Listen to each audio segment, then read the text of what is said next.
আমাদের এনসিপির যারা রয়েছেন তারা অবশ্যই মিডিয়া ট্রায়ালের শিকার। 5ই আগস্টের পরে আমরা বলেছি যে বাংলাদেশে আমরা নতুন বন্দোবস্ত কায়েম করতে চাই। বাংলাদেশের মধ্যে আমরা গতানুগতিক যে রাজনীতি, সেই রাজনীতি আমরা পরিবর্তন ঘটাতে চাই। আমরা যখন এই সিস্টেম ভাঙার কথা বলেছি, আমাদের এই সিস্টেম এর সাথে স্বার্থ সংশ্লিষ্ট যারা রয়েছে তারা সকলে তরুণদেরকে পিছিয়ে দেওয়ার জন্য, তরুণরা যেন রাজনীতি থেকে যেন তারা বিমুখ হয়ে যায়, সেজন্য কিন্তু তারা সর্বাত্মকভাবে চেষ্টা চালাচ্ছে এবং বর্তমানেও তারা সক্রিয়।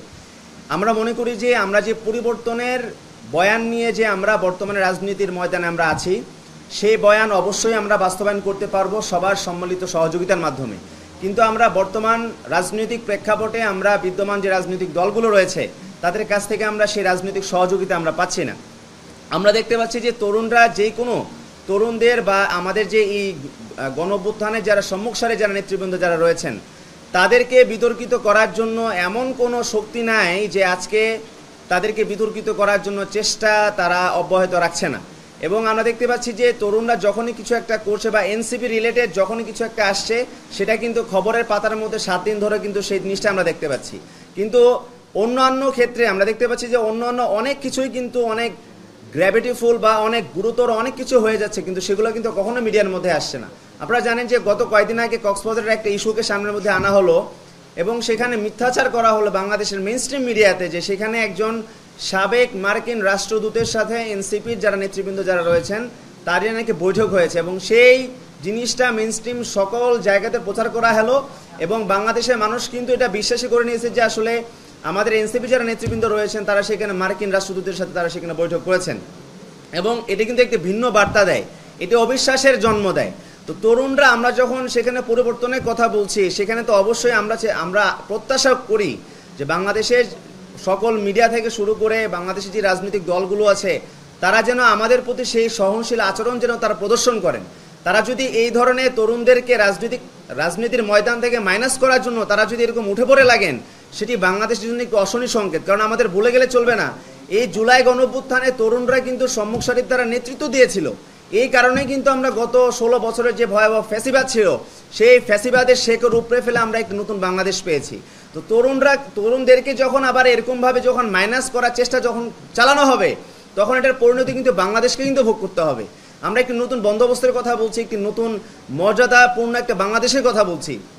তো সেই মর্যাদাপূর্ণ বাংলাদেশ বাস্তবায়নের সুযোগ তো আমাদেরকে দিতে হবে।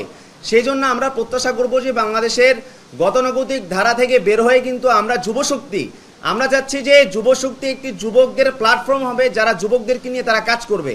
এই বাংলাদেশের মধ্যে যুব সমাজ 30 লক্ষ বেকার যুবক আজকে বাংলাদেশের মধ্যে আছে এবং আমাদের বলে গেলে চলবে না, বেকারত্বের গণবিস্ফোরণ থেকেই কিন্তু এই গণঅভ্যুত্থানের সৃষ্টি। কিন্তু সেই তাদেরকে নিয়ে কাজ করার জন্য কিন্তু এখন পর্যন্ত সেই ধরনের কোনো যুব সংগঠন বাংলাদেশের মধ্যে কাজ করতেছে না। আমরা চাই যে আমরা যে নতুন কিছু করার বয়ান নিয়ে আমরা এসেছি, শপথ নিয়ে আমরা এসেছি, সেই সুযোগ যেন আমাদেরকে দেয়া হয়। গতানুগতিক জায়গা থেকে যে কোনো রাজনৈতিক যুব সংগঠনের মতো যুবশক্তি চাঁদাবাজি করবে, এই করবে সেই করবে, এগুলো করার জন্য তো আমরা আসিনি। আমরা পরিবর্তনের জন্য এসেছি। সেই পরিবর্তনের জন্য আমাদের সবার সহযোগিতা করা প্রয়োজন এবং আমরা চাই যে সেই ক্ষেত্রে বাংলাদেশের সকল রাজনৈতিক দল, বাংলাদেশের মিডিয়া থেকে শুরু করে সবাই যেন সত্যনিষ্ঠ একটা ভূমিকায় যেন তারা অবতীর্ণ যেন থাকে এবং তরুণদেরকে আমরা বাংলাদেশের রাজনীতিতে প্রতিষ্ঠিত করার জন্য আমরা সবার সহযোগিতা কামনা করছি।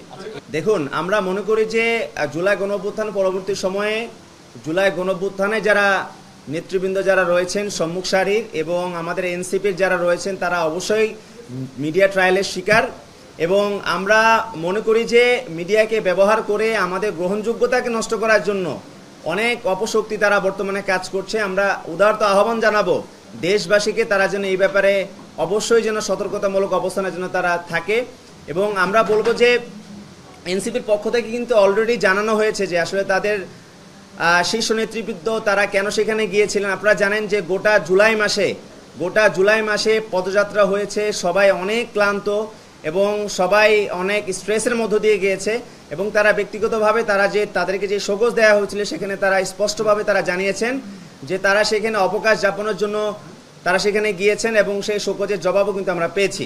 এবং আমরা মনে করি যে এটিকে কেন্দ্র করে যে উদ্ভূত যে গুজব ছড়ানো হয়েছে সেটি আসলে অপ্রত্যাশিত। আমরা মিডিয়ার কাছ থেকে সেগুলো আসলে আশা করি না। আমরা চাই যে নতুন বাংলাদেশের মধ্যে গণমাধ্যমের যে স্বাধীনতা বর্তমানে আমরা দেখতে পাচ্ছি সেই স্বাধীনতা যেন অবশ্যই যেন অব্যাহত থাকে, সত্যনিষ্ঠ সংবাদ প্রচারের একটা আস্থার জায়গা যেন হয়ে ওঠে গণমাধ্যম।